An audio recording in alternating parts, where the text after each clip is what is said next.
Hello my dear ones. आज इस video में बात करने वाली हूँ एक ओसीडी के केस के बारे में। ये 9 साल का छोटा सा बच्चा है जिसको ओसीडी हो गया था। अब देखिए 9 साल के छोटे बच्चे को भी ओसीडी हो सकता है। अब इस बच्चे को ओसीडी कैसे हुआ ज़रा समझते हैं। ये बच्चा जब तक 3-4 साल का था काफ़ी बहुत ही ज़्यादा नॉटी, बहुत ही ज़्यादा शैतान था। अब बच्चे इस उम्र में तो नॉटी होते ही हैं, शैतान होते ही हैं ना अच्छे से, तो खूब ढेर सारी शैतानी करता था। अब जब ये ढेर सारी शैतानी करता था तो एक दिन क्या हुआ, इसके दादू ने प्यार प्यार में ऐसे बिना किसी बुरी भावना के जस्ट ऐसे ही इसको थोड़ा सा इसकी शैतानियों पर कंट्रोल करने के लिए, इसको थोड़ा सा डराने के लिए इस तरीके से इसको बोल दिया, तुम जितनी ये शैतानी करते हो ना, हर दिन भगवान जी तुम्हारी शैतानियों को नोटिस कर रहे हैं और तुम्हारी हर एक शैतानी का पनिशमेंट तुमको मिलेगा। और सबसे ज़्यादा बड़ा पनिशमेंट क्या मिलता है भगवान जी से, वो ये मिलता है कि जो बच्चे बहुत ज़्यादा शैतान होते हैं ना, तो धीरे धीरे उनके मम्मी पापा का काम ख़त्म होने लग जाता है। फिर वो उनके लिए टॉयज़ नहीं लाते हैं, फिर वो उनको अच्छा खाना नहीं दे पाते हैं, और धीरे धीरे मम्मी पापा की हेल्थ ख़राब होने लग जाती है, और फिर मम्मी पापा की डेथ हो जाती है। क्योंकि बच्चे परेशान इतना करते हैं, मम्मी पापा टेंशन में रहने लग जाते हैं, और इस वजह से ये सब होता है और गॉड पनिशमेंट देते हैं।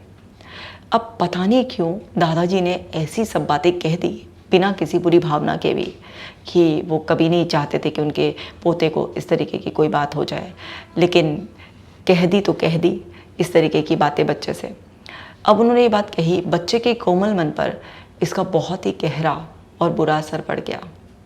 बच्चा इस बात से इतना ज़्यादा डर गया, इतना ज़्यादा डर गया कि उसको इतना डर सताने लगा और वो रोने लगा। इसी बात को उसके दिमाग में वो बात चलती थी, मेरी वजह से मेरे मम्मी पापा को कुछ हो जाएगा, मेरे मम्मी पापा मर जाएंगे। उसके मन में इस तरीके के थॉट आने लगे, मम्मी पापा मर जाएंगे। सोते सोते चौंक चौंक कर जागने लग गया वो, क्योंकि छोटे बच्चों के मन में कोई भी डर बैठ जाता है तो उनको ड्रीम्स में इस तरीके के आता है। तो वो कभी भी सोता था दिन में या फिर रात में, तो इस तरीके से चौंक कर, नहीं मम्मी पापा को बचा लो, मम्मी पापा को बचा लो, इस तरीके से डरने लग गया।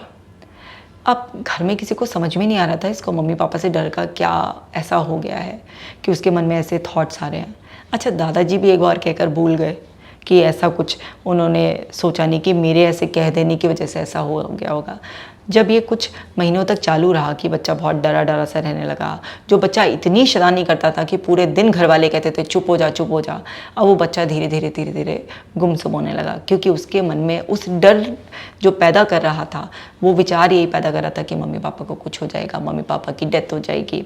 अब इतने छोटे बच्चे को डेथ का नहीं पता होता कि उसको डेथ क्या होना है, बस उसको ये कि मम्मी पापा मर जाएंगे। तो उन्होंने जो भी जिस भी तरीके से बताया होगा उस बच्चे को मम्मी पापा मर जाएंगे, तो उसको ये था कि मम्मी पापा मर जाएंगे तो कभी दिखाई नहीं देंगे और कभी मुझसे दूर हो जाएंगे हमेशा के लिए, ना मेरे टॉयज़, कुछ भी नहीं आ पाएगा, सब कुछ ख़राब हो जाएगा। अब इस तरीके से ये बात ऐसे चलती रही। अब वो बच्चा धीरे धीरे क्या हुआ कि बड़ा होने लगा और इसी डर के साथ बड़ा होने लगा। अब उसके मन में पहले क्या होता था, कभी वो खेल रहा होता था या फिर टीवी देख रहा होता था, तो उसके मन में उस टाइम पे थॉट्स बहुत कम आते थे। लेकिन जब वो खाली होता था या फिर खास तौर से पढ़ाई करता था या मम्मी पापा कहीं चले जाते थे, तब उसके मन में इस तरीके के थॉट्स बहुत आते थे।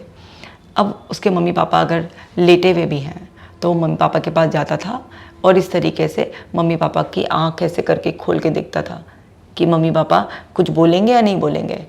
कभी भी बीच बीच में भी उठकर इस तरीके से पापा मम्मी इस तरीके से कर देता था। अब घर वाले भी बहुत ज़्यादा परेशान होने लगे कि क्या हो गया है। पहले तो यही ध्यान रहा कि शायद कुछ ऊपरी पर आया, कुछ बच्चे पे किसी ने कुछ करवा दिया है कि झड़वा देते हैं ऐसे, तो बहपूती ताबीज़ ये सब चीज़ होने के बावजूद भी बच्चे के मन में से वो डर नहीं निकल रहा था।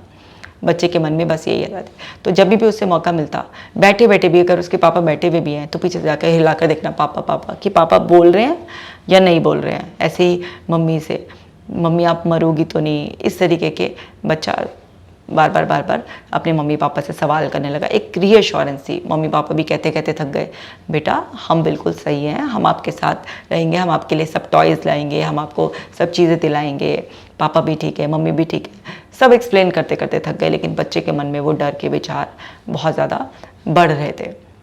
अब वो पढ़ाई भी नहीं कर पा रहा था, खेलने में भी मन नहीं लग रहा था। अब आप सोचो कि छोटे से बच्चे को इतना परेशानी होने लगी। तो जब ये सारी चीज़ें इतनी परेशानी होने लगी तो उन्होंने उसके डॉक्टर को दिखाया। तो डॉक्टर ने बताया उनको, चाइल्ड स्पेशलिस्ट ने, कि इसको ओसीडी ये है और इसलिए इसके मन में आ रहा है कि कुछ डर गया है। अब डर गया है तो डर कहाँ से आया, ये वाली बात की बच्चे के मन में इस तरीके से, तो वो चीज़ उनको समझ भी नहीं आई। तो फिर उन्होंने बोला कि भाई आप साइकोलॉजिस्ट को दिखा लो या फिर साइकेट्रिस्ट को दवाई दिलवाओ। तो उन्होंने जो है ना दिखाया पहले कहीं और साइकेट्रिस्ट के पास, तो उन्होंने भी यही ओसीडी बताया उसको, लेकिन बच्चा इतना छोटा है, उसको क्या ऐसी मेडिसिन दें। तो उन्होंने बोला कि इसको डर हो गया है तो इसको साइकोलॉजिस्ट से मिलवा दो।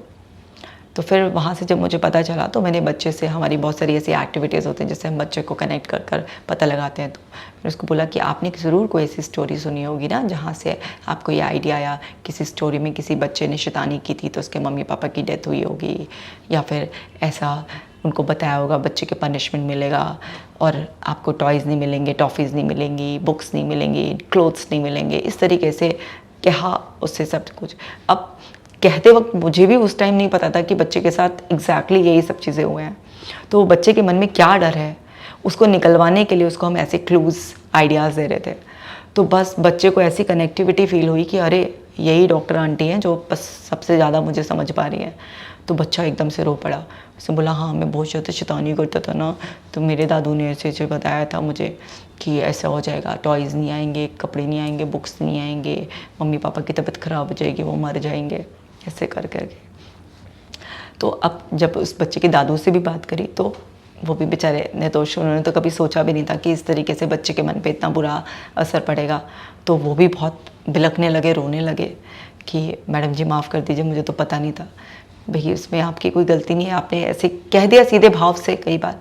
लेकिन यहाँ पर समझने वाली क्या बात है कि छोटे बच्चों से हम क्या कह रहे हैं, ये ज़रूर हमें सोचना चाहिए कहने से पहले, क्योंकि छोटे बच्चों का मन बहुत कोमल होता है और एक बच्चा 8 साल तक अपने सबकॉन्शियस माइंड से ऑपरेट करता है और सबकॉन्शियस माइंड इमोशंस की लैंग्वेज समझता है। बच्चे वैसे ही बहुत इमोशनल होते हैं और कुछ बच्चे तो ज़्यादा ही सेंसिटिव होते हैं, तो ये बच्चा भी थोड़ा सेंसिटिव था, शैतान था। शैतान होना एक अलग बात है, लेकिन वैसे मन से इमोशनल होते हैं, उस एज में बच्चे सेंसिटिव होते हैं। तो वहाँ पर आप छोटे बच्चों से क्या कह रहे हैं, उनके मन में क्या डर बैठा रहे हैं, क्योंकि ऐसे बहुत सारे डर ना, कभी किसी कुत्ते को लेकर, कभी कोई गंदे अंकल को लेकर, कभी भूत को लेकर, इस तरीके के बहुत सारे डर छोटे बच्चों को दे दिए जाते हैं। तो उसके दादू को भी बिल्कुल भी ये नहीं अंदाज़ा था कि ये सिर्फ ऐसे उसकी शैतानी को कम करने के लिए उन्होंने जो बोला उसका इतना बुरा असर बच्चे पर पड़ेगा कि उसके मन में इस तरीके के ऑटोमेटिक थॉट्स आने लग जाएंगे और वो बार बार जाकर अपनी मम्मी पापा को हिला हिला के चेक करेगा कि वो ज़िंदा है या नहीं है। तो वो बहुत बेचारे पछता रहे थे और बहुत मतलब ऐसे दुखी हो रहे थे इस बात पर।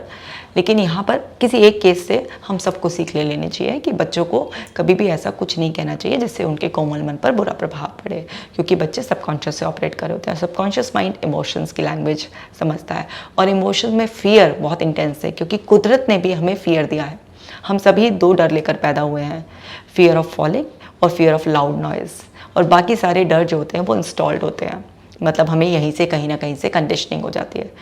तो अब पछताने से भी एकदम से कुछ नहीं हो रहा था, वो भी मतलब उस बच्चे के दादाजी भी इतना परेशान हो गए, रोने लगे। लेकिन बात यह है, समझ में आ गया था कि बच्चे का मन कहाँ से वो थॉट्स बना रहा है। तो फिर बच्चे को समझाया गया स्टोरीज़ के ज़रिए, उसके दिमाग में से वो स्टोरी जो थी, एक NLP की टेक्निक होती है, हिप्नोसिस बच्चों पर भी हम इस्तेमाल करते हैं। तो बच्चों पर एक बहुत लाइट वे में डिफरेंट हिप्नोसिस टेक्निक्स होती हैं। तो क्योंकि बच्चा बहुत छोटा था तो उस पर पहले NLP की टेक्निक्स लगाई गई, उसमें भी इमेजिनेशन टेक्निक्स होती हैं। फिर बच्चे को प्रैक्टिस करने में दिक्कत आ रही थी तो फिर उसको हिप्नोटाइज़ कर ही उसके मन में एक इसी की काउंटर स्टोरी फीड की गई, और वहाँ पर उस काउंटर स्टोरी ने अपना कमाल कर दिखाया, क्योंकि वो काउंटर स्टोरी जो उसके सबकॉन्शियस माइंड में फीड करी थी, बच्चों का माइंड बड़ा रिसेप्टिव होता है। वो फ़ौरन उस स्टोरी को विजुलाइज जब कराया गया उस बच्चे को पूरा स्पेसिफिक डिस्क्रिप्शन के साथ, तो वहाँ पर वो ओल्ड स्टोरी जो दादू के सजेशन के रूप में थी, वो सब चीज़ उस न्यू स्टोरी से रिप्लेस हो गई, और बच्चे के मन से वो डर निकल कर वो थॉट्स, जब डर ही नहीं रहा वो चीज़, वो स्टोरी को ही पूरा का पूरा रिप्लेस कर दिया गया। वो पुराने पैटर्न्स नए पैटर्न से रिप्लेस हो गए, तो जो अंदर से थॉट्स बन रहे थे पुराने फियर की वजह से, वो बनने बंद हो गए। बच्चे को कुछ अच्छी प्रैक्टिसेस, डांस एक्टिविटीज़, बच्चों की अपनी कुछ खास ब्रीदिंग एक्सरसाइजेज होती हैं, ऐसे लगता है उन्हें खेल रहे हैं, वो उनको ऐसा ही नहीं लगता कि ब्रीदिंग एक्सरसाइज कर रहे हैं।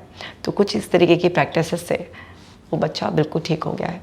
तो इतने छोटे बच्चों को भी इस तरीके की प्रॉब्लम आ सकती है। तो इस केस को मैंने इसलिए डिस्कस किया कि आपको ये पता चले कि ओसीडी बच्चों को भी हो सकती है। दूसरी बात यह है कि बच्चों से हमें किस तरीके से बात करनी चाहिए। बच्चों को हमें कोई भी ऐसा फियरफुल सजेशन नहीं देना चाहिए जो उनके कोमल मन पर इस तरीके का प्रभाव पड़ जाए उनसे। और बच्चों को भी डर से, या हम बड़े हैं, कोई भी इंसान है, अगर हमारे मन में कोई भी डर होगा, किसी भी तरीके की इनसिक्योरिटी होगी, तो माइंड का एक बेसिक फीचर है, वो उसके बेसिस पर थॉट्स और इमेजेस बनाता ही है। तो हमें ये भी समझ लिया कि हमने बच्चों से कैसे बात करनी चाहिए, और ये भी समझ में आ गया कि बच्चे का मन हो या बड़े का मन हो, मन का काम ही है किसी भी फियर के बेस पर इस तरीके की इंट्रूसिव थॉट्स बनाना, इस तरीके की इमेजेस बनाना, और उस डर की वजह से ही कंपल्शन करते हैं। अब देखो ना, छोटा बच्चा जा जाके हिला हिला के माँ बाप को दे रहा है, चाहे माँ बाप लेटे हों तो भी या बैठे हों तो भी पीछे से जाके हिला कर देख रहा है कि बोल रहे हैं नहीं बोल रहे हैं, क्योंकि बच्चे को, इतने छोटे बच्चे को यही पता होता है ना कि अच्छा मम्मी पापा चल रहे हैं, हाथ पैर हिल रहे हैं, बोल रहे हैं तो जिंदा है। तो इस तरीके से जो है ना इस केस को सॉल्व किया गया, और अब वो बच्चा बिल्कुल अच्छा खासा हंसता मुस्कुराता फिर से शैतानी करने लग गया है। और उसको समझाया गया, भाई खूब शैतानी करो। उसके घर वालों को भी समझाया गया कि इस एज में शैतानी नहीं करेगा तो किस एज में शैतानी करेगा। हाँ, बच्चा कुछ ज़्यादा ही ऐसे शैतानी कर रहा है, खुद का हार्म कर सकता है किसी और का, तभी आप बच्चे को समझाइए। लेकिन समझाने का तरीका होता है, समझाने का मतलब डराना नहीं होता है। तो अगर आपके घर में भी कोई शैतान बच्चा है तो आप उसे बिल्कुल भी नहीं डराएंगे, सिर्फ उसे प्यार से समझाएंगे। आपसे नहीं समझ रहा है तो किसी काउंसलर के पास ले जाइए, वो समझा देंगे उसको किस्से कहानियाँ सुनाकर, लेकिन आप डराएंगे नहीं बिल्कुल भी। वरना देखिए ना क्या हुआ इस बच्चे के साथ, अननेसेसरी उसके मासूम जीवन के कुछ साल ऐसे ख़राब हो गए। तो हर केस हमें कुछ सिखाता है। समझदार इंसान वही है जो सीख ले ले और अपने आप को परेशानियों से बचा दे। इस वीडियो को भी सभी के साथ शेयर कीजिएगा ताकि हर बच्चे की मेंटल हेल्थ एकदम फिट रहे और वो खूब शैतानी कर सके और हिट रहे अपनी लाइफ में। मैं मिलूंगी आपसे नेक्स्ट वीडियो में। आप अपना खास ख्याल रखिएगा।